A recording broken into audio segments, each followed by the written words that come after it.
نحمده ونصلي على رسوله الكريم اما بعد فاعوذ باللہ من الشیطان الرجیم بسم اللہ الرحمن الرحیم۔ اللہ تعالیٰ قرآن پاک میں ارشاد فرماتا ہے وَمَن يَتَّقِ اللَّهَ يَجْعَل لَّهُ مَخْرَجًا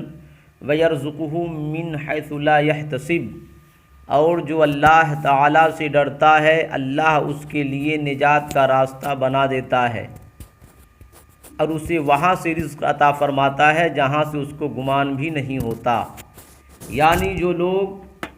گناہوں اور بدکاریوں سے بچتے رہتے ہیں، نیک اعمال کی پابندی کرتے ہیں، سب سے بڑی قوت و قدرت والا خدا ان کو مصیبتوں اور تکلیفوں سے نجات دے دیتا ہے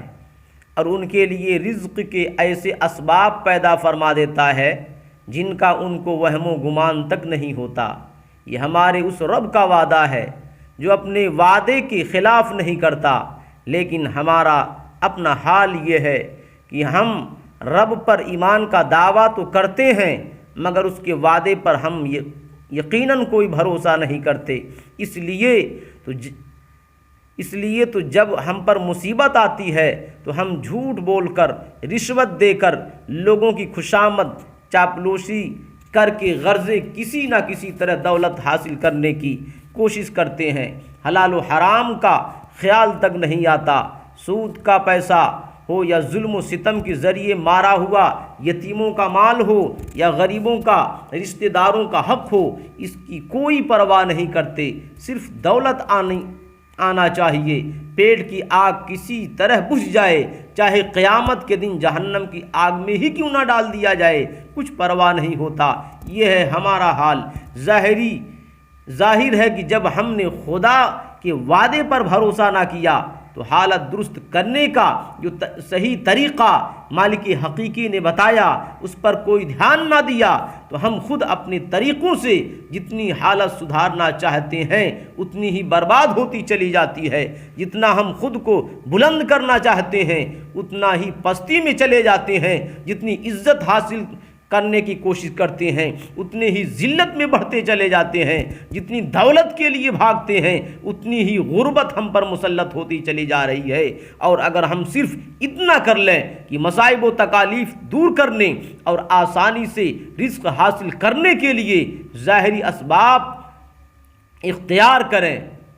لیکن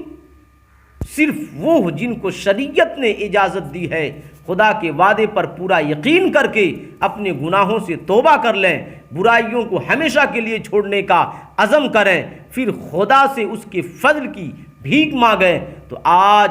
ہم جس اضطراب و بے چینی سے تڑپ رہے ہیں، بے قرار ہیں، یقیناً ہمیشہ ہمیشہ کے لیے اس سے نجات نصیب ہو سکتی ہے، سکون کی زندگی میسر آ سکتی ہے۔ ہمارے مالک کا فرمان ہے وَمَن يَتَّقِ اللَّهَ يَجْعَل لَّهُ مِنْ أَمْرِهِ يُسْرًا، جو اللہ سے ڈرتا ہے تو اللہ اس کے کام میں آسانی پیدا فرما دیتا ہے، زندگی میں سہولت آسانی حاصل کرنے کے لیے نہ جانے ہم کس کس سے بھیک مانگتے ہیں، نہ جانے کس کس در کی ٹھوکریں کھاتے پھرتے ہیں، تو کیوں نہیں اپنے رب کے اس وعدے پر بھروسہ کر کے دیکھ لیتے۔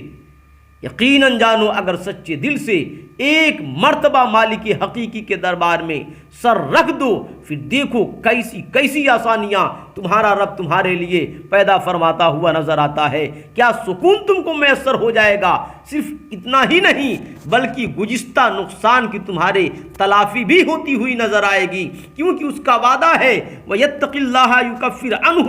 سَيِّئَاتِهِ وَيُعْظِمْ لَهُ أَجْرًا، جو اللہ سے ڈرتا ہے تو اللہ اس کی برائیوں کو مٹا دیتا ہے اور اس کا اجر بڑا کر دیتا ہے، اور صرف مستقبل ہی میں نہیں سدھرتا،